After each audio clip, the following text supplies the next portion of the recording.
Ito po kahabaan ng Nagtaang Beach yan. Ilog Pasig. Kahabaan ng Talbo, gagayak tayo ng foods ni Rocha. Uwi ngayon to duty. So dadala natin ng buyas, kamatis tsaka pipino. Gusto ko yun yung motido.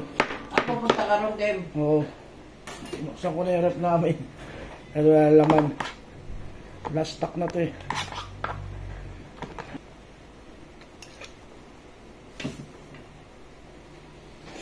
Yan ko konting patis.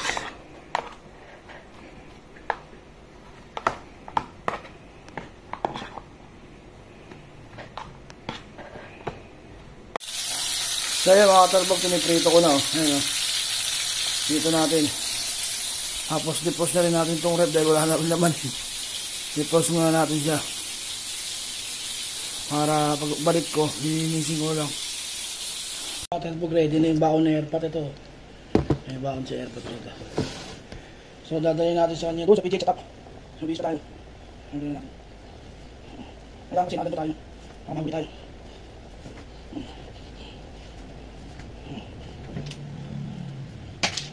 Naligo tayo. Naligo sa walking. Naligo tayo. Naligo yun. Lagi nagmamadali yun eh. Yung baon na airpot.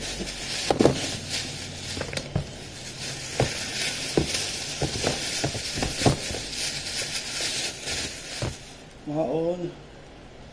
ID niya. Ayun.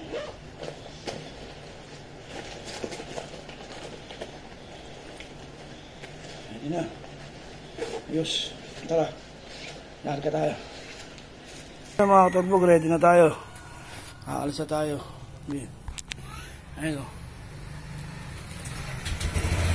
Nadaan lang tayo ng tindahan para makabili tayo ng food maalat. So tara, biyahe tayo. So yung mga katabog, dito tayo sa Nagtahan. Bakit tayo na Nagtahan? Makabili dito tayo ng top at top sa PGH.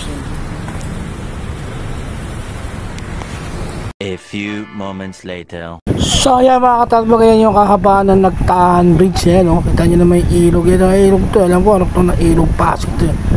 Ayan o, mababa tayo nyan. Ayan, para makapunta tayo sa PGH nyan. So ayan o, kahabaan ng Nagtahan Bridge. So yan mga katabog, na tayo PGH. Yan, PGH nyan. So makapasok na tayo dyan. Ito na kay airport. So ayun, nandito na nga tayo sa PGH sa may custodial. Dito naka-duty si airport. So straight si airport yan, dito lang kuha ng pagkain. Ayan o. At yun, may binigay doon sa kanyang ayuda dito. So uuwi natin. So ayun, yun lang po mga katalbog.